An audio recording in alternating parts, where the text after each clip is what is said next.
நான் என்னோட ஃப்ரெண்ட கேட்டேன், இந்தியாவுடைய அடுத்த பிரதமராட்டி நம்முடைய சிஎம் விஜய் அவர்கள் வந்து வர வாய்ப்பு இருக்கான்னு கேட்டேன். உடனே அவன் சொன்னாப்ல 100% அடுத்த பிரதமர் வந்து நம்ம விஜய் தான் சொன்னாப்ல. நான் கேட்டேன் எப்படி வர வாய்ப்பு இருக்கான்னு கேட்டேன். நம்முடைய சிஎம் உடைய ஜோதிடரை சொல்றாப்புல விஜய் அவர்கள் வந்து உலக தலைவராட்ட ஆவாப்ல. அதை தொடர்ந்துதான்டா நம்முடைய அமைச்சர் ஆதவ் அர்ஜுனா சொல்றாப்புல சவுத் இந்தியாவில இருந்து அடுத்த பிரதமர் வந்து உருவாகணும்னு சொல்லி அவர் வந்து ஆசைப்பட்டிருக்காப்புல. நான் கேட்டேன் அப்ப தமிழ்நாட்டுக்கு அடுத்த முதலமைச்சர் யாரான்னு கேட்டேன். உடனே அவன் சொன்னாப்ல அதை பத்தி நீ கவலைப்படாத. அடுத்து என்ன நடக்கும்னா முதல் ஆப்ஷன் வந்து எல்லா எம்எல்ஏகளுமே விஜயுடைய நம்பிக்கை பெறதுக்கு தீவிரமா முயற்சி பண்ணுவாங்க. ரெண்டாவது ஆப்ஷன் என்னன்னு தெரியுமான்னு கேட்டேன். நான் என்னன்னு கேட்டேன். இப்ப ஆக்டிவா இருக்க அமைச்சர் ஆதவ் அர்ஜுனா வந்து தமிழ்நாடுடைய அடுத்த முதலமைச்சர்கிட்ட ஆவாப்ல.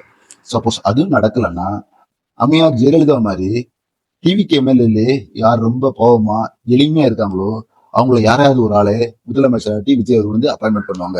இந்த மூணுமே இல்லைன்னா இப்போ டிவிக்கில் கரண்டா இருக்க எம்எல்ஏல பெண்கள் யாராவது ஒரு ஆளை வந்து முதலமைச்சராட்ட ஆக்குவாப்புல.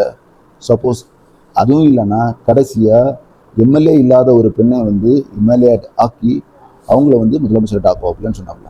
நானும் யோசிச்சுட்டே இருந்தேன். ஆனால் அவன் சொன்னாப்புல ஷூரா விஜய் அவர்கள் வந்து நம்முடைய நாட்டுடைய பிரதமராட்ட ஆவாப்புல, அதுல எந்த டவுட்டுமே இல்லைன்னு சொன்னாப்புல.